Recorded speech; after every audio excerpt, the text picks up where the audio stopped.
kunut yang dikerjakan oleh baginda Rasulullah di dalam sholat subuh hanya 40 hari saja. Nah, ada pun riwayat yang mengatakan terus-terusan itu menurut Sidin adalah riwayat yang lemah. Nah, tapi berbeda dengan Imam Syafi'i. Imam Syafi'i menganggap bahwasanya riwayat yang menyatakan bahwa Rasulullah sesudah yang 40 hari itu dua berkunut, nah itu justru diunggulkan oleh Imam Syafi'i. Dan demikian pula Imam Malik. Nah, cuma Imam Syafi'i Sidin meyakini bahwasanya kunut di dalam subuh itu sunnah abad, adapun Imam Malik sunnah hayat. Bedanya kalau pakai mazhab Imam Syafi'i, kalau kita ketinggalan daripada kunut, baik itu sengaja atau tidak sengaja, maka kita disunnahkan, bukan diwajibkan. Disunnahkan sujud sahwi sebelum salam, yaitu 2 kali sujud. Nah, adapun menurut pendapat yang mengatakan bahwa kunut itu adalah sunnah hayat, sunnah biasa, yaitu pendapat Imam Malik, maka kalau ketinggalan baik dengan sengaja atau tidak sengaja, tidak sunnah untuk sujud sahwi sebelum salam. Nah, bahkan itu membatalkan kepada sholat, karena itu dianggap sunnah yang biasa. Nah, jadi masalah kunut saja itu para ulama berbeda pendapat. Maksudnya mendawamkan kunut. Maksud mendawamkan kunut ini artinya membaca kunut selama-lamanya sesudah ketika kita melaksanakan sholat subuh. Nah, jadi masalah ini pun adalah masalah perbedaan pendapat di kalangan imam-imam. Nah, maka itu adalah perbedaan yang sah-sah saja. Nah, asalkan jangan Imam Samudra misalnya, Imam Samudra sudah meninggal dunia, ya Allah, atau Imam S. Arifin rasanya sudah jual, rasanya ya Allah, atau misalnya Imam Nahrawi, nah itu masih hidup, nah itu mantan mentora kan seperti itu, atau imam-imam yang lain, nah yang ada tertulis di dalam kitab-kitabnya para fuqaha, nah itu bukan. Nah, ketika para imam-imam itu berbeda pendapat, maka apa? Maka perbedaan pendapat tersebut adalah rahmat. Itu adalah sebagai pemberian dari Allah Subhanahu wa taala yang mengandung pelajaran kepada kita, yang mengandung pendidikan kepada kita, agar kita saling menghargai satu sama lain, saling menghormati perbedaan pendapat satu sama lain. Jangan sampai kita merasa kita yang paling benar. Kalau berbeda dengan kita, atau berbeda dengan guru kita, atau berbeda dengan kelompok kita, itu adalah salah. Nah, maka ini disebut dengan ashabiyah. Ini adalah perkara yang tercela, perkara yang dikatakan oleh baginda Rasulullah, "Laisa minna man da'a ilal ashabiyah." Nah, bukanlah termasuk daripada golongan kami orang yang menyeru kepada ashabiyah. Nah, ashabiyah ini maksudnya rada papan, fanatik buta. Nah, itu dilarang di dalam agama kita. Nah, oleh karena itu dari zaman dulu-dulu Imam Syafi'i dan imam-imam yang lain mengajarkan bagaimana kita saling menghormati, saling menghargai. Ketika Imam Syafi'i bermalam atau menginap di satu kampung yang berdekatan dengan kuburnya Imam Abu Hanifah, dan kebetulan di situ juga ada masjid yang jaraknya lebih dekat lagi kepada kubur Imam Abu Hanifah, beliau diminta untuk menjadi imam. Ternyata beliau tidak berkunut.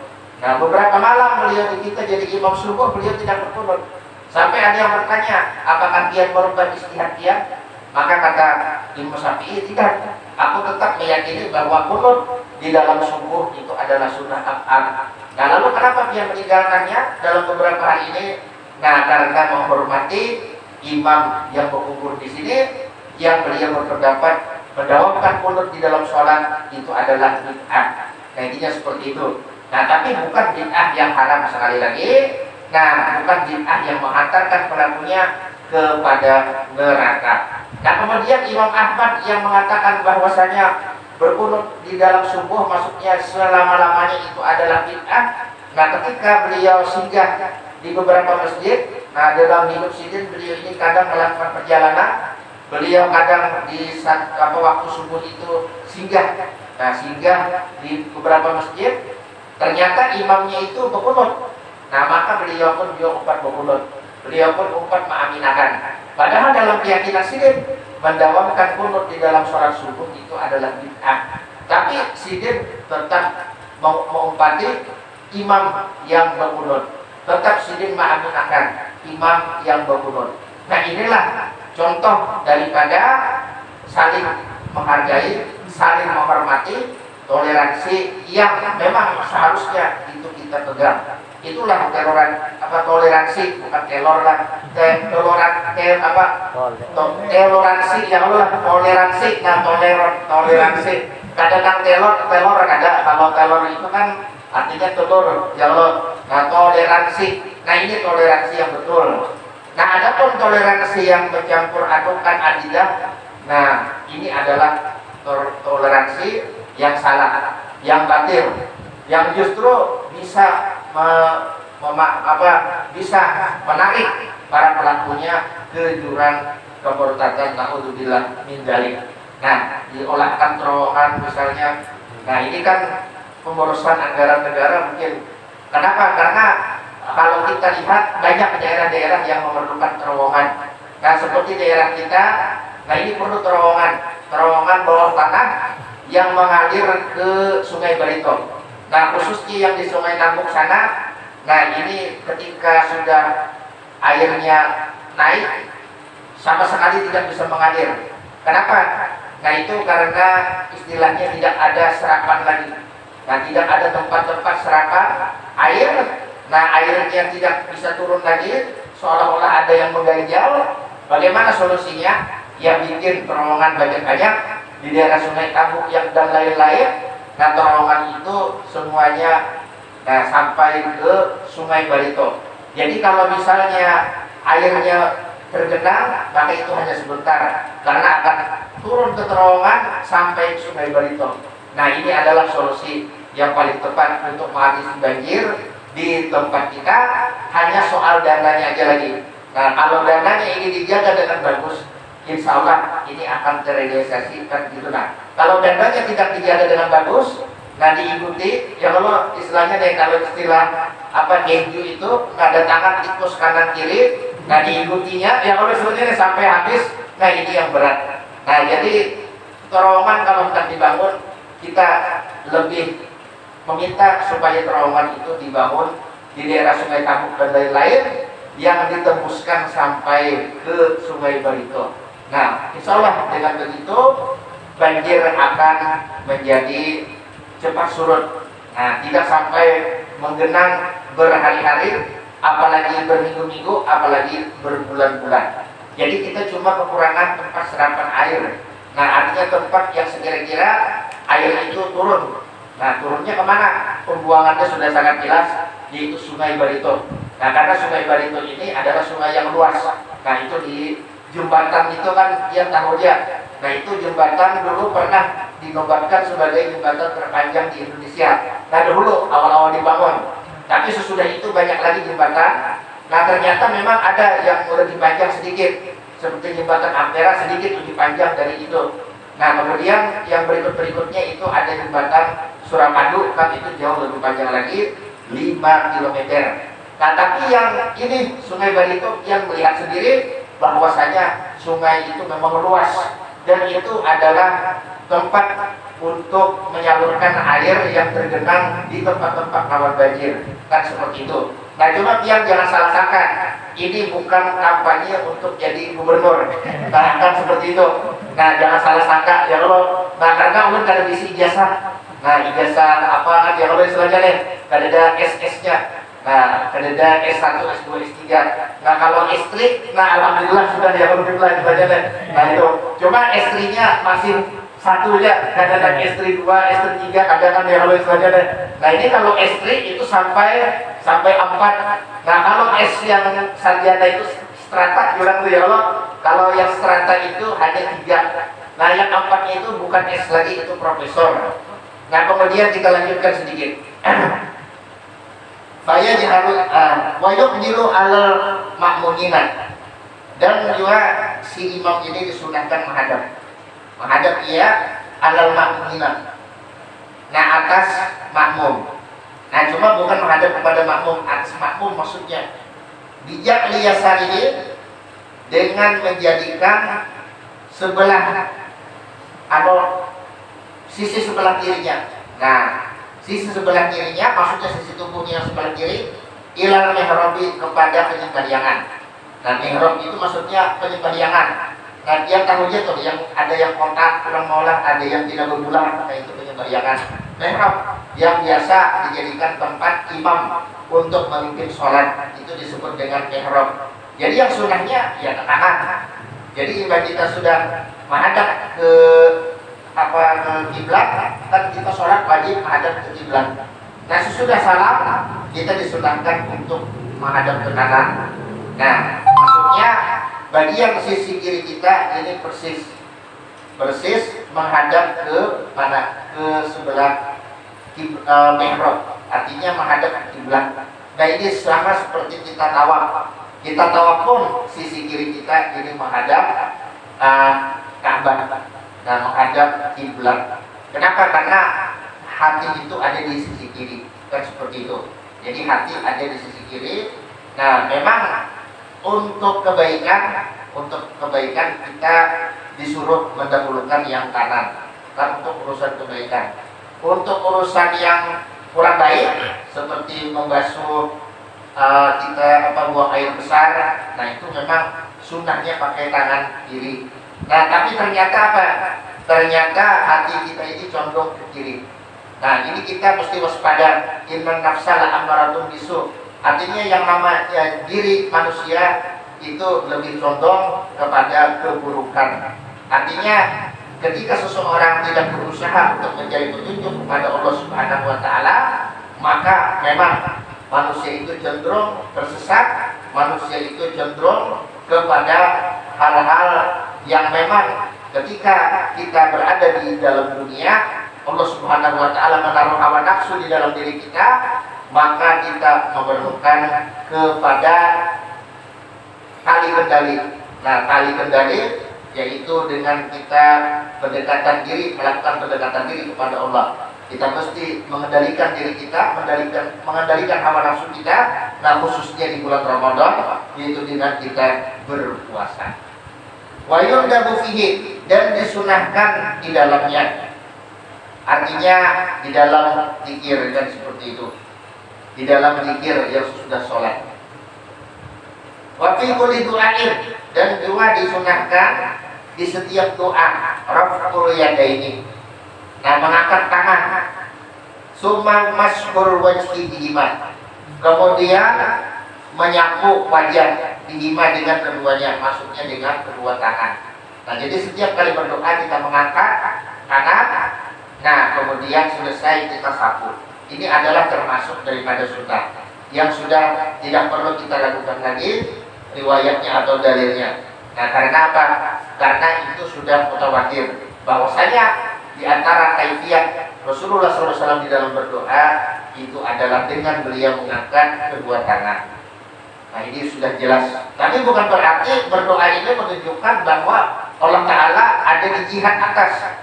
Nah, ini hanya menunjukkan ketinggian derajat Allah Subhanahu wa Ta'ala, bukan menunjukkan Allah Subhanahu wa Ta'ala berada di tempat yang tinggi. Karena Allah Subhanahu wa Ta'ala adalah Zat yang maha suci, dan yang laisa kamitslihi syai', dan yang tidak terikat oleh waktu dan tidak terikat oleh tempat. Karena waktu dan tempat itu adalah ciptaannya. Mustahil dia terikat dengan ciptaannya sendiri. Nah, makanya itu ada lagu Bagus Hanyar.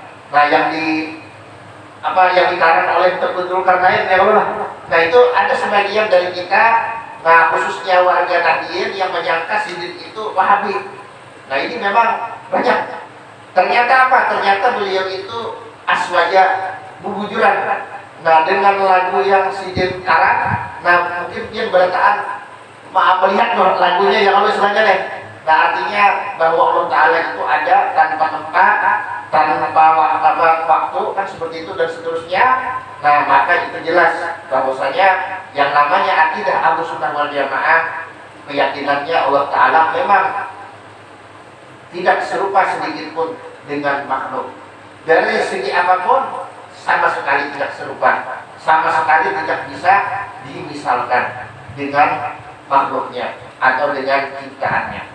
Nah, kemudian buat da'awatul maksuratu, dan disunahkan juga untuk supaya kita berdoa dan membaca doa-doa gitu kan. Membaca doa-doa yang maksur. Maksur ini maksudnya yang datang dari Rasulullah SAW. Nah, tapi kalau kada pakai doa yang maksur pun kada masalah juga. Itu hasilnya juga pahala sunat. Cuma apa? Cuma yang lebih afdal lagi yaitu doa yang maksur. Nah, kemudian ketika kita berdoa itu bagaimana posisi mata kita? Nah, ini memang para ulama berbeda pendapat. Ada yang mengatakan posisi mata kita atau pandangan kita tetap menunduk ke bawah. Nah, kemudian ada yang mengatakan bahwa justru yang sunnah adalah memandang ke atas. Nah, seperti itu. Nah, cuma ini masalah yang sepele saja, tidak perlu diributkan. Nah, kemudian doa yang paling afdol itu adalah doa yang memang datang dari Rasulullah. Nah, apalagi yang memang datang dari Al-Quran. Rabbana atina fid dunya hasanah. Nah, itu adalah doa yang sering diulang-ulang bagi Rasulullah, yang sudah tidak diragukan lagi. Doa itu selalu dibaca oleh kaum muslimin dimanapun mereka berada. Biasanya sebelum membaca sholawat dan alhamdulillah, mereka menutupnya dengan Rabbana atina fid dunya hasanah wa fil akhirati hasanah wa qina adzabannar. Nah, cuma sebagian orang itu salah sangka tentang Rabbana atina fid dunya hasanah. Nah, karena apa? Karena ada yang meyakini yang namanya Rabbana atina fid dunya hasanah itu sugih. Nah, jadi di dunia dapat kebaikan artinya sugih, di akhirat itu dapat kebaikan artinya masuk surga. Nah, padahal yang dimaksud hasanah di situ adalah takwa. Jadi ketika seseorang itu bertakwa kepada Allah di dunia, maka dia telah mendapatkan kebaikan di dunia. Nah, kemudian hasilnya apa? Di akhirat dia akan mendapatkan surga. Nah, jadi ada sebagian yang salah paham. Lalu akhirnya apa? Akhirnya dilipat diobajarin. Kada tahu lagi ujung-ujungnya. Awal-awalnya memang hendak supaya kawan menggawi zuhur secara rutin, menggawi asar secara rutin. Ya kalau istilahnya nih.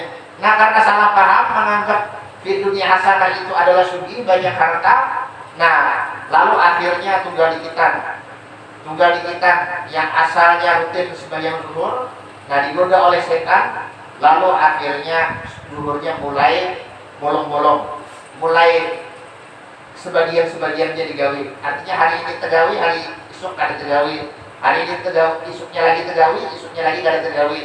Nah, itu asar kawan rutin. Berikutnya lagi karena ini kehidupan usaha, lalu akhirnya asar pun ketinggal juga. Nah, lalu pulang berikutnya lagi akhirnya maghrib. Nah, kada sembahyang juga lantaran kewuyuhan. Nah, ini adalah tipu daya daripada setan yang mana mereka itu berusaha menyesatkan manusia dengan segala cara. Di antaranya adalah dengan Al-Quran pun mereka berusaha menyesatkan manusia. Padahal Al-Quran ini adalah kalamullah, tapi bukan Al-Qurannya yang sesat. Nah, tapi pemahamannya yang bisa sesat. Pemahaman daripada orang yang membaca Al-Quran itulah yang bisa sesat. Itulah yang bisa dibisiki oleh setan supaya dia memahami tanpa kaidah yang digariskan oleh para ahlinya, yaitu para ahli tafsir yang sudah punya rumusan tentang bagaimana cara mentafsirkan Al-Quran yang benar, yang istilahnya itu bisa dipertanggungjawabkan baik di dunia ataupun di akhirat. Nah, makanya idza quri Al-Qur'an wa idza qara'ta Al-Qur'an fasta'id billahi minasyaitonir rajim. Nah, apabila kalian membaca Al-Qur'an, maka berlindunglah dengan Allah Subhanahu wa taala daripada setan yang terkutuk. Nah, kenapa? Padahal yang kita baca ini adalah kalamullah. Kenapa kita mesti pakai a'udzubillahi minasyaitonir rajim? Ya, banyak jawabannya. Yang diantaranya adalah setan itu bisa membisiki penafsiran-penafsiran yang keliru. Nah, tak sedikit orang-orang yang sesat lantaran salah menafsirkan Al-Quran. Bahkan setiap kelompok yang sesat itu mereka pakai Al-Quran. Setiap firqah, setiap golongan yang menyimpang daripada Ahlussunnah wal Jamaah, mereka memakai ayat-ayat Al-Quran. Nah, di antaranya seperti misalnya kaum Jabariyah, kan seperti itu. Nah, apa dalil mereka? Artinya kan manusia atau makhluk tidak punya tidak punya usaha dan ikhtiar. Kalau maling depan sudah. Kenapa jadi maling? Gawian Allah Ta'ala. Nah, atau misalnya mabuk. Nah, kenapa kita mabuk? Gawian Allah Ta'ala. Nah, apa itu kita coba. Artinya anunya sandalnya disimpani kan gitu. Nah, kira-kira ini abut juga bang. Nah, atau di tempelingi ya kalau dulu saja deh. Nah, kira-kira ini abut juga. Jadi gawian Allah Ta'ala tuh maksudnya apabila menguntungkan untuk dirinya, apabila merugikan dirinya, nah api sudah gawian Allah Ta'ala. Nah, gawian nyawa pulang-pulangan gitu kalau bahasa Banjarnya atau bahasa kasarnya. Nah, ini adalah kelompok-kelompok yang sesat. Nah, apa dalilnya? Nah, warabbuka yakhluqu ma yasha' wa yakhtar, ma kana lahumul khiyarah. Ini diantaranya Tuhanmu menciptakan apa yang Dia kehendaki dan Dia memilih, maksudnya memilih untuk hal-hal yang berkenaan dengan ciptaannya. Nah, baik itu misalnya ciptaannya ini berupa apa, kemudian bagaimana bentuknya dan seterusnya, itu semua adalah Allah Subhanahu wa Ta'ala yang menentukan dengan irodahnya. Nah, kemudian maka lahumul khiyarah. Nah, mereka itu makhluk sama sekali tidak punya pilihan. Artinya kalau Allah Ta'ala memilih A, memilih orang ini ahli maksiat, maka ahli maksiat. Kalau Allah Ta'ala memilih orang ini ahli ibadah, maka dia ahli ibadah. Kan seperti itu. Tapi mereka kebablasan memahami. Nah, sehingga dalam pemahaman mereka manusia itu memang betul-betul tidak punya usaha dan ikhtiar.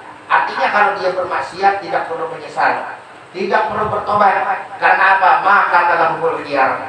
Nah, mereka tidak punya khiyarah, tidak punya pilihan. Kalau memang Allah Ta'ala mentakdirkan dia maling, maka dia melakukan gawian maling. Kalau Allah Ta'ala mentakdirkan dia pemabuk, nah maka dia pun melakukan kelakuan yang pemabukan dan seterusnya, kan seperti itu. Kemudian lagi ada kelompok Qadariyah. Nah, kelompok Qadariyah yang mana mereka itu meyakini bahwasanya manusia itu yang menciptakan perbuatan mereka sendiri, bukan Allah Subhanahu wa Ta'ala. Jadi manusia menciptakan perbuatannya sendiri, atau makhluk hidup menciptakan perbuatannya sendiri dengan kekuatan yang diberikan oleh Allah Ta'ala kepada mereka. Nah, itu juga termasuk daripada kelompok atau golongan yang sesat. Dalilnya ada. Innallaha la yughayyiru ma biqaumin hatta yughayyiru ma bi anfusihim. Allah Ta'ala tidak merubah apa yang terjadi pada satu kaum, nasib suatu kaum, sehingga mereka merubah nasib mereka sendiri. Nah, ini kan artinya kalau hendak berubah maka kita harus melakukan sendiri. Artinya kita harus itu semacam ya kita punya pilihan, dan pilihan kita itu adalah ciptaan kita sendiri. Nah, Allah Ta'ala istilahnya itu hanya berdiam. Nah, hanya berdiam. Dia hanya menciptakan kekuatan, kemudian kekuatan itu diberikan kepada kita. Nah, lalu kita sendiri yang memproduksi perbuatan-perbuatan yang lahir daripada batang tubuh kita. Nah, ini adalah menurut keyakinan orang-orang Qadariyah, kan seperti itu. Nah, kemudian tadi misalnya ada orang-orang Mujassimah. Nah, mereka pun pakai Al-Quran. Nah, mereka mengatakan wa yabqa wajhu rabbika dzul jalali wal ikram. Nah, artinya kan kekallah muha. Nah, wajah atau muha atau muka Tuhanmu. Nah, itu menurut terjemahan mereka. Artinya Allah Ta'ala punya muka. Yadullahu fawqa aydihim. Nah, artinya tangan Allah di atas tangan mereka, itu versi mereka, kan seperti itu. Nah, kemudian lagi misalnya fasbir li hukmi rabbika fa innaka bi a'yunina. Nah, bersabarlah dengan Tuhan hukum Tuhanmu, karena kamu berada di dalam pengawasan mata kami. Nah, artinya Allah Ta'ala punya mata dan seterusnya. Nah, jadi mereka akhirnya meyakini bahwasanya Allah Ta'ala itu seperti makhluk. Dia punya wajah, dia punya tangan, dia punya mata, dan sebagainya. Nah, dalilnya apa? Mereka pasti bisa mengeluarkan dalilnya, yaitu daripada ayat-ayat Al-Quran. Ayat-ayat Al-Quran itu sama sekali tidak pernah salah. Itu adalah kalamullah yang suci, yang dijaga daripada kesalahan. Satu huruf pun Al-Quran tidak pernah salah. Nah, lalu yang salah apa? Yang bisa salah itu adalah yang memahaminya. Nah, ada juga yang mendidik di harap-harap yang istilahnya nih, lalu timbul bersyahadat, syahadatnya asyhadu alla ilaha illallah wa asyhadu anni rasulullah. Nah, naudzubillah ini artinya aku bersaksi bahwa tiada Tuhan selain Allah dan aku bersaksi bahwa aku adalah Rasulullah. Nah, timbul jadi Rasulullah bingung. Nah, padahal Rasulullah itu paluhnya haram yang istilahnya nih. Ini istilahnya nih, jangankan seharian, hanya setengah hari katiak sudah bau masam. Nah, ini yang bepadah jadi Rasulullah bingung. Nah, itu pulang misalnya kami sidin sedikit pun kada berbau. Nah, bahkan lebih enak, lebih segar daripada air aqua atau air manapun yang segar-segar, yang enak-enak, sama sekali tidak ada yang bisa menandingi.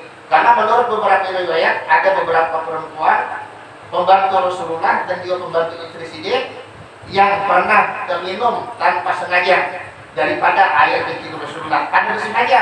Nah, karena apa? Karena disangka ini adalah air Zam-Zam atau air apa, pokoknya air yang jernih tanpa ada bau sedikit pun, tanpa ada tanda-tanda bahwa ini adalah air kencing.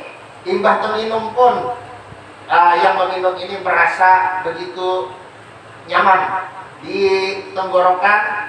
Nah, ini air memang menghilangkan atau melepaskan dahaga. Nah, memang seperti air-air yang nomor satu, bahkan lebih bagus lagi daripada air yang nomor satu. Nah, ini misalnya kepada jadi jelmaan Rasulullah, sekalinya apa? Sekalinya pas imbah makan jaring, umpat bekamih. Nah, abut tuan rumah yang lebih belah. Abut tuan rumah. Nah, orang peelang misalnya nih, salam tempel yang misalnya yang lebih belah. Misalnya nih, nah ini mana ada salam tempel, harus sekalinya meninggal bau jaring di WC. Nah, ini yang bekaku, jemaah Rasulullah Shallallahu Alaihi Wasallam. Naudzubillah min dzalik. Nah, dalilnya ada. Wa alamu anna fikum Rasulullah, ya. Ketahuilah bahwasanya di antara kalian ada Rasulullah. Nah, jadi artinya di dalam setiap tempat, di dalam setiap masa itu ada yang jadi jelmaan Rasulullah. Nah, padahal tafsirnya bukan seperti itu.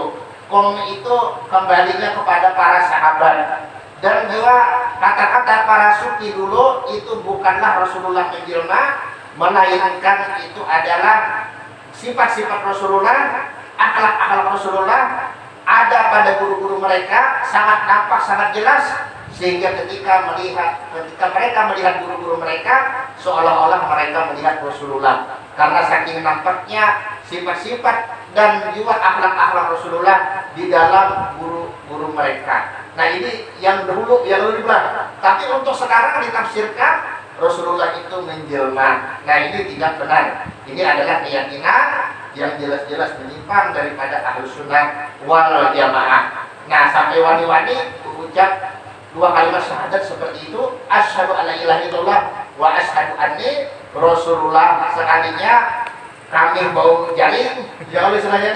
Nah, itu pulang katiak bau masam. Nah, itu pulang muha, ya istilahnya tuh kayak bencong misal. Nah, ini Rasulullah itu muha maskulin. Tahu kalau dia lah maskulin, berwibawa. Nah, ada jangkut sidin lagat kan seperti itu. Nah, itu pulang hitam mengkilat. Nah, uban sidin itu hanya sedikit, hanya beberapa helai. Ada yang mengatakan tidak lebih daripada 13 atau 17 helai uban yang ada di jenggot dan yang ada di rambut Rasulullah Shallallahu Alaihi Wasallam. Nah, mata sidin tajam. Nah, bukan yang sipit misalnya atau setengah sipit. Mata sidin memang tajam, memang besar. Kemudian lagi alis sidin itu melengkung seperti bulan purnama bulan sabit yang dibalik. Nah, kemudian tadi mulut sidin lebar, karena menurut orang-orang Arab mulut yang lebar itu adalah tanda keberanian. Cuma bukan yang lebar memble, bukan. Ini lebar yang berwibawa. Nah, seperti itu. Nah, kemudian lagi kalau keseluruhan wajah sidin itu tidak bulat dan tidak lonjong, tapi antara keduanya. Jadi tidak bulat dan tidak lonjong, melainkan antara keduanya. Karena apa? Khairul umur awsatuha. Sebaik-baik perkara itu adalah yang di tengah-tengah. Jadi bentuk wajah Rasulullah Shallallahu Alaihi Wasallam, intinya beliau memiliki wajah yang berwibawa, wajah yang maskulin, wajah yang menunjukkan kelelakiannya yang berwibawa, yang memang betul-betul beliau itu adalah seorang lelaki sejati. Intinya seperti itu. Nah, kemudian dikatakan di sana walhamdulillahi, dan juga disunahkan membaca alhamdulillah. Wassalatu ala nabi sallallahu alaihi wasallam, dan juga disunahkan membaca salawat atas baginda Rasulullah sallallahu alaihi wasallam.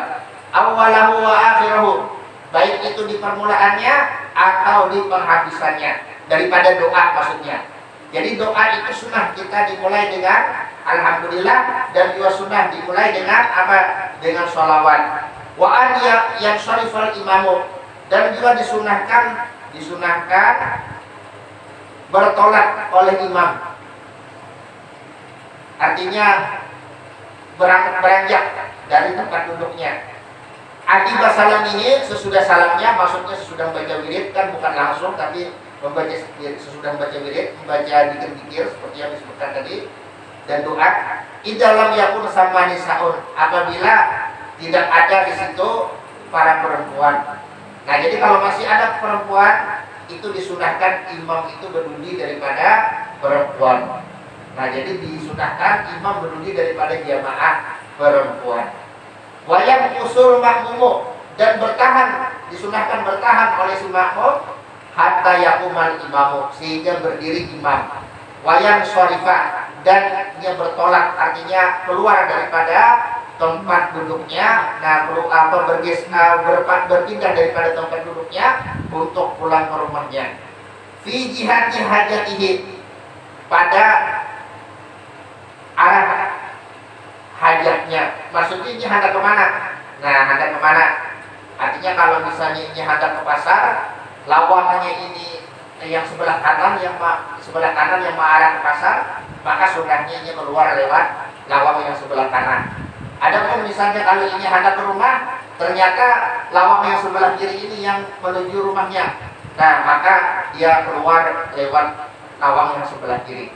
Nah, kemudian lagi wa illa, dan apabila ada hajat fa fi jihati yaminihi. Nah, kalau ada hajat apa-apa, ada keinginan untuk pergi ke sana ke sini, maka sunahnya dia keluar lewat arah kanannya. Jadi kalau ini bisa di sini kanan, di sini kiri. Nah, kalau ada hajat apa-apa, ada keluar warna, maka sunnah lewat sebelah kanan. Itu memang disunahkan. Wa yafsila baina sunnati wal fardhi bi kalamin. Nah, kemudian lagi wajib silat, dan disunahkan dia memisah antara sunnah dan fardu. Maksudnya antara sholat sunnah dan sholat fardu. Nah, ini bisa badiah mungkin, atau bisa juga qobliyah. Bisa qobliyah ini bisa dirugikan daripada sholatnya, seperti sholat subuh. Nah, karena mempas bangun, lalu akhirnya pas imam itu sudah hendak mengangkat takbir, hajarnya sampai di dalam masjid atau sampai di dalam langgar. Nah, amun sembahyang sunnah itu sudah kada dianjurkan kalau imam itu sudah menjelang takbiratul ihram. Bahkan si Bilal hendak qomat, sudah berdiri menuju qomat, itu pun sudah tidak disunahkan. Untuk kita sholat, yang sunnah itu adalah kita berdiri. Nah, kemudian kita ikut sholat bersama imam. Nah, menurut Syekh Ramli, tanpa niat tahiyatul masjid kita sudah mendapatkan kesunahan tahiyatul masjid. Nah, sekalipun tidak ada niat tahiyatul masjid, sholat fardu kita itu dihitung bukan cuma sholat fardu, tapi juga dihitung sebagai tahiyatul masjid dengan syarat kita tidak duduk. Nah, jadi masuk masjid kita berdiri aja, mendengarkan ini qomat si Bilal. Nah, begitu Bilal selesai qomat, kita masuk ke dalam shop. Nah, kita tidak ada duduk sedikit pun, maka nilai sholat kita bukan cuma nilai fardunya, tapi juga ada nilai sunnahnya, yaitu sunnah tahiyatul masjid. Nah, kita lamin awil dikolin, baik itu dengan berpender lawan orang lain. Nah, jadi berpender di masjid itu boleh-boleh ya. Nah, kemudian lagi berpender dunia pun sebenarnya ada masalah, asalkan yang tidak mengurangi daripada adab kita di dalam masjid. Nah, memender misalnya mungkin hutang kan sebagai tetamu lawan kawan yang berhutang. Nah, ini sudah tanggal berapa nih? kan gitu mengatakan ya kalau nah ini adalah termasuk daripada ketakutan juga, ketakutan yang kadang menyerang. Nah manusia itu adalah ketakutan ketika melihat orang yang menghutanginya ada di sekitarnya. Nah ini ketakutan, mungkin ada yang lebih takut daripada tinggal di tempat-tempat yang angker, kan seperti itu. Nah ini tergantung lah daripada kadar ya istilahnya itu mungkin dibawa orang yang menghutangi. Kalau misalnya kahawanan, pepadaan itu sebenarnya ada yang ditakutkan Pak. Cuma yang menjadi penghalang ini kan rasa ada nyaman. Nah artinya sudah lawas banget berhutang kan sini bayaran ajin di selajur kan gitu. Yang berhutang ini pasti ada terucap di dalam hati. Mani selanjutnya ajin ini kan disinggungnya tentang hutang kan seperti itu. Nah awil dikolin atau berpindah. Jadi kita sholat fardu di sini, maka kita sholat sunnah di sebelah sini misalnya, atau di sebelah sininya, atau dimanapun. Yang penting bukan tempat kita sholat fardu, itu adalah sunnah hukumnya. Nah, wahwa abdalu, dan berpindah itu adalah yang lebih abdol. Nah, ada pun yang hadis bahwa kalau berkata-kata dunia di masjid itu akan runtuh amalnya sekian, itu adalah hadis yang dhaif, intinya seperti itu. Nah, artinya bukan hadis yang bisa dijadikan hujah.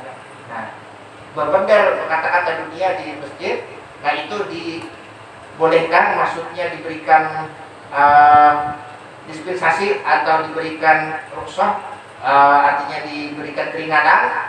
Nah, selama tidak menyalahi daripada adab-adab di masjid. Jangan kayak tadi, artinya tetamu kawan yang berhutang lalu menyindir, kayak apa nih istilahnya nih, sudah kering juga. Nah kan gitu, itu sebenarnya tidak masalah, karena sampai berdosa.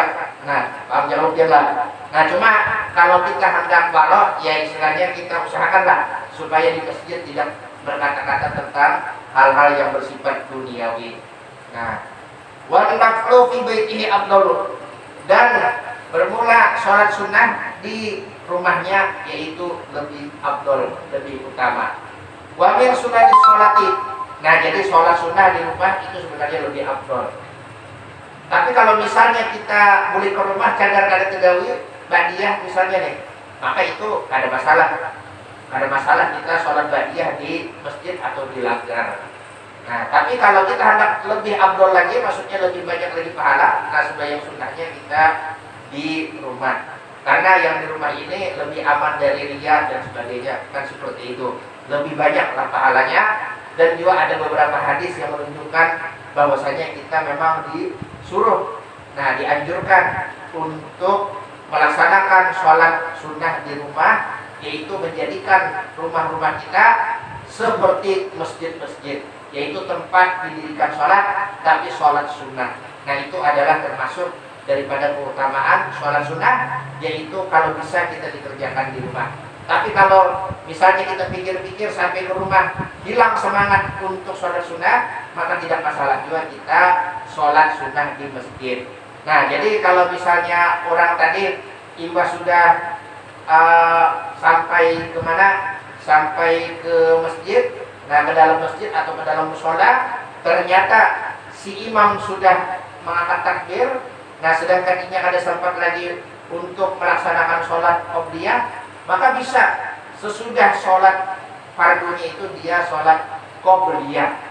Nah sekalipun sudah subuh atau sudah asar, nah tapi sesudah asar itu ada sunnah muakkad. Nah yang sunnah muakkad itu adalah yang sebelum subuh, qobliyah subuh. Nah itu sesudah sholat subuh, lalu misalnya dia sholat sunnah, nah sholat sunnah qobliyah itu niatnya tetap adaan karena waktu subuh masih belum selesai. Nah kecuali kalau waktu subuh selesai, lalu dia hendak mengerjakan ba'diyah, nah maka itu adalah qodoan. Nah jadi kalau qobliyah itu kada sampat karena misalnya imam sudah mengangkat takbiratul ihram atau Bilal sudah menjelang qomat, maka itu hukumnya bisa sholat qobliyahnya ditunda sesudah sembahyang, baik sekalipun itu sholat subuh, sekalipun itu sholat asar, karena yang dilarang itu adalah sholat sunnah yang sebabnya terdahulu terdudik. Nah, adapun yang sebabnya terdahulu itu kada apa-apa. Seperti sholat misalnya yang punya waktu, Qobliyah ba'diyah itu ada masalah, dimanapun dikerjakan, kapanpun dikerjakan itu tidak mengapa. Itu sholat yang punya waktu, itu tidak masalah. Atau sholat yang punya sebab tapi sebab diterdahulu, kapanpun digawi itu pun kada masalah. Misalnya imbas sembahyang subuh lalu pian terhantut, pian hendak berwirid mengambil yang sunnahnya, itu adalah berzikir, nah atau membaca Al-Quran dan lain-lainnya. Nah itu dengan kita apa? Dengan kita dalam keadaan suci. Apalagi kalau dengan menyentuh Al-Qurannya, maka itu menurut madzhab kita, madzhab Syafi'i, justru wajib kita mengambil air wudhu kalau kita misalnya berhadas. Nah lalu dia hendak membaca Al-Qurannya, nah pakai mushafnya, artinya dengan menyentuhnya, mau kada mau dia harus wudhu pelan. Jadi imbabian sembahyang subuh di masjid, nah kemudian misalnya imbas sembahyang subuh itu pian terkantut, pian hendak membaca Al-Quran, lalu pian kewuduan dulu, pian mengambil air wudhu, nah lalu pian hendak sholat sunnah wudhu, atau misalnya sholat sunnah tahiyatul masjid, nah itu ada masalah sekalipun belum terbit matahari, maksudnya belum matahari itu naik segala. Nah belum sampai waktu isyraq, ada masalah. Alhamdulillah. Karena apa? Karena itu sholat tahiyatul masjid ataupun sholat sunnah wudhu sebabnya terdahulu. Nah terdahulu kita berwudhu baru sembahyang, terdahulu kita masuk masjid baru sembahyang. Nah berbeda dengan sholat hajat. Sholat hajat itu terdahulu kita sembahyang hanya mengutarakan hajat, atau sholat istikharah. Nah terdahulu kita sembahyang hanya kita beristikharah minta pilihan. Jadi yang haram itu hanya yang sebabnya terdudi. Adapun yang sebabnya terdahulu atau yang sebabnya tertimbai itu kadang apa, di waktu apapun itu dibolehkan. Nah seperti misalnya sholat gerhana. Nah sholat gerhana itu kalau misalnya gerhananya terjadi sebelum matahari naik sedalam, sebelum waktu isyraq, sudah gerhana matahari nih, nah maka kita tetap sholat, disunahkan sholat gerhana matahari, sholat khusuf namanya. Nah adapun sholat gerhana bulan itu sholat khusuf. Nah jadi untuk besoknya insya Allah di masjid-masjid akan diselenggarakan sholat khusuf, sholat gerhana bulan. Nah jadi sholat khusuf, sholat gerhana bulan sama aja kaifiatnya dengan sholat gerhana matahari. Bedanya kalau sholat gerhana bulan itu imamnya berjaring, adapun sholat gerhana matahari itu yang sunnahnya imamnya bergemet karena waktunya waktu siang, kan seperti itu. Nah kemudian untuk kaifiatnya yang afdol adalah dengan 2 kali berdiri dan 2 kali rukuk. Itu yang afdol. Jadi Allahu Akbar, itu misalnya imam membaca Fatihah, makmum mendengarkan. Nah kemudian imam baca surah, makmum baca Fatihah. Nah kemudian lalu sujud rukuk, Allahu Akbar. Kemudian sami Allahu liman hamidah, langsung kini pulang. Membaca Fatihah pulang imam, makmum mendengarkan. Itu imam membaca surah, sedangkan makmum membaca Fatihah. Nah kemudian rukuk, Allahu Akbar, sami Allahu liman hamidah. Nah ada sujud. Nah itu 1 rakaat. Kemudian rakaat yang berikutnya bangkit, lalu membaca Fatihah, imamnya, makmum mendengarkan. Kemudian imamnya membaca surah, sedangkan makmum membaca Fatihah. Nah kemudian rukuk, Allahu Akbar. Kemudian sami Allahu liman hamidah. Nah langsung balik pulang ke sini, membaca Fatihah pulang imam, makmum berdiam. Kemudian imam membaca surah, makmum membaca Fatihah. Kemudian Allahu Akbar rukuk, kemudian sami Allahu liman hamidah i'tidal, hajar sujud. Jadi 2 kali berdiri, 2 kali rukuk. Nah jadi masing-masing itu 2-2. Berdirinya 2 kali kan istilahnya nih. Kemudian rukuknya 2 kali dalam setiap dalam setiap rakaat. Kemudian sujudnya 2 kali, yang sekali hanya duduk antara 2 sujud saja. Paham ya Allah? Nah yang sekali hanya duduk antara 2 sujud. Nah intinya seperti itu. Nah maka ini adalah termasuk daripada sunnah bagi Rasulullah SAW. Nah kalau kita bisa mengerjakan, maka kita kerjakan saja. Dan yang lebih afdal lagi sesudah itu ada khutbahnya. Nah jadi dikerjakan di masjid-masjid pakai khutbah, itu yang sunnah. Dan juga sebagian ulama berpendapat Nah, ketika imam khotib itu sudah mulai membacakan khutbah, kalau sholat hari raya itu kan dengan Allahu Akbar, Allahu Akbar, Allahu Akbar 9 kali di khutbah pertama, kemudian 7 kali di khutbah yang kedua. Nah, sebagian ulama berpendapat untuk sholat gerhana, baik sholat gerhana bulan atau gerhana matahari, nah takbir diganti dengan istighfar. Astagfirullah, astagfirullah, astagfirullah 9 kali untuk khutbah yang pertama. Kemudian khutbah kedua 7 kali, astagfirullah, astagfirullah, nah 7 kali. Nah ini adalah cara yang afdol. Ada lagi yang lebih afdol, surahnya sepanjangan. Surah Al-Baqarah, ini itu surah berikutnya apa? Al-Imran kan? Nah 4 surah. Kemudian lagi rukunya panjang, ya kalau istilahnya nih, bah itu berisakan batis. Nah bagi yang kurang-kurang bahari, hubungan wali-wali, nah itu mereka merasa ringan saja. Karena apa merasa ringan? Karena memang hati mereka asyik dengan Allah Subhanahu wa Ta'ala. Nah, ada pun orang-orang di zaman sekarang, nah hati mereka asyik dengan dunia. Nah, sehingga untuk urusan ibadah pun kalau awak disingkat kanan, ya kalau istilahnya nih, sesingkat-singkatnya untuk urusan ibadah. Bahkan kalau kawa masuk surga ada ibadahan, amun kawa mencari yang ringkas saja, kan gitu istilahnya nih. Nah, ini memang karena apa? Karena orang-orang di zaman kita ini, termasuk mungkin kita sendiri, nah hati kita terikat dengan dunia. Nah hati kita terlalu bergantung kepada dunia.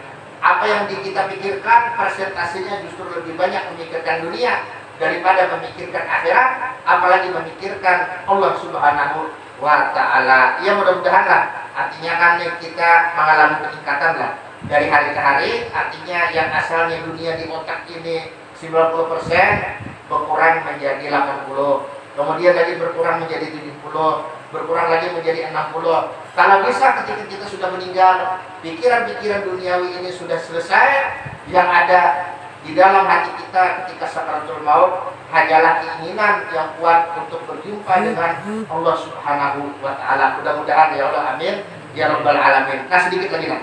Wa min sunnanis sholati al-khusyu'u, dan di antara sunnah-sunnah sholat itu adalah khusyuk. Artinya yang secara secara sederhana, yang namanya khusyuk ini artinya hati kita tenang, kada memikirkan macam-macam, begitu juga anggota tubuh kita pun tenang, kada banyak bergerak dan seperti itu. Nah itu paling kada.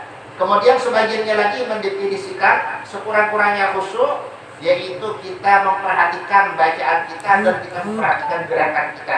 Itu sudah sekurang-kurangnya. Jadi kita perhatikan, sekalipun misalnya membaca Al-Quran nih, mahayabang itu sah saja, asalkan kita yakin bahwa apa yang kita baca ini memang didengar oleh telinga kita, itu sah-sah saja. Nah cuma apa? Cuma yang lebih afdol lagi, kita bukan cuma sekedar membaca, tapi juga memikirkan. Paling kada memikirkan kata demi kata. Nah yang dibaca ini adalah kata Bismillahirrahmanirrahim dan seterusnya. Nah mengatakan gerakan-gerakan kita, kan istilahnya yang apa yang terkandung di dalamnya daripada sunnah-sunnahnya kita pikirkan itu. Nah itu juga termasuk daripada khusyuk. Nah cuma derajat khusyuk yang paling tinggi itu adalah derajat yang diberikan oleh Allah Ta'ala kepada sebagian hamba-hambanya, yaitu mereka ketika sholat lupa dengan segala-galanya. Nah sebagaimana Sayyidina Ali bin Abi Thalib karramallahu wajhah, tapi ceritanya panjang, insya Allah kalau ada waktu. Watartilul qiraati wa tadabburuha, dan juga disunahkan kita mentartilkan bacaan. Arti tartil di sini artinya secara secara singkatnya aja, secara sederhananya aja. Artinya kada terlalu cepat dan kada juga terlalu pelan. Artinya kan kita baca yang sedang-sedang dengan memelihara makhrajnya. Nah makhraj hurufnya kita jaga. Nah supaya jangan tersalah. Wa tadabburuha, dan juga mentadaburkan atau memikirkan bacaan kita. Nah supaya jangan menghayabang. Apa yang kita baca kita pikirkan maknanya. Nah wa tadabburu dzikri, dan juga memikirkan makna-makna daripada zikir yang kita baca. Wa dukhulu fiha, dan istilahnya dimasuk di dalam sholat dinasyakin dengan semangat yang tinggi, dengan giat, dengan hati yang memang tujuannya Nah, yang keinginannya tiada lain dan tiada bukan adalah untuk mendekatkan diri kepada Allah. Wa faradi qalbin, dan juga dengan hati yang lapang, hati yang kosong daripada pikiran-pikiran selain yang berkaitan dengan sholat saja. Nah, itu yang sunnahnya. Nah, mudah-mudahanlah kita bisa mengamalkan. Adakah kira-kira yang lebih takut, silakan. Karena sudah jam 10. Kalau yang ada takut, silakan ya.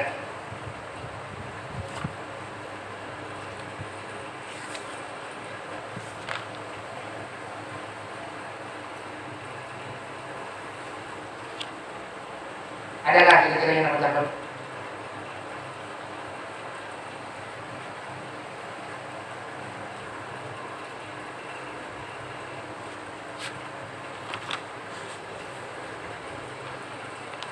Kalau ada yang aku takut, kenapa Pak? Cuma yang lainnya hanya turunan dia, kalau dia ketakutan dia santai-santai aja. Nah, seperti itu. Karena insya Allah kita bila sudah minggu dugi, ya kalau istilahnya nih yang lebih serius gak ada apa-apa juga kan istilahnya. Ada kan kira-kira yang ada takut berapa Pak? Imam selesai pernah melihat imam pas buiritnya imam hadap ke kiri ada ke kanan kayak tadi itu termasuk sunnah kan ada? Iya, yang sunnahnya ke kanan Pak, kecuali di Masjid Nabawi itu. Kalau di Masjid Nabawi yang sunnahnya ya ada menghadap ke kanan. Nah, bisa misalnya menghadap ke jamaah gitu. Karena kalau menghadap ke kanan itu sama dengan membelakangi tubuh Rasulullah, kan seperti itu. Nah, jadi kalau di Masjid Nabawi ya memang kalian disunnahkan menghadap ke kanan. Karena dengan menghadap ke kanan itu sama dengan membelakangi tubuh baginda Rasulullah. Cuma selain di Masjid Nabawi sunnahnya ke kanan, bukan ke kiri. Nah, yang ke kiri itu mungkin walau alam, mungkin apa kan ya harus lagi deh. Ya. Ini macam-macam juga Pak ini. Nah, macam-macam. Tapi sebenarnya itu kada salah juga Pak. Dalam artian kada sampai haram ya lalu istilahnya nih. Kada sampai ya istilahnya berdosa lah. Nah, cuma menyalahi sunnah. Yang sunnahnya memang kita menghadapnya ke kanan, kecuali di Masjid Nabawi kan seperti itu. Ada hal lagi kira-kira pertanyaan? Kalau ada yang ditanyakan dari Bapak.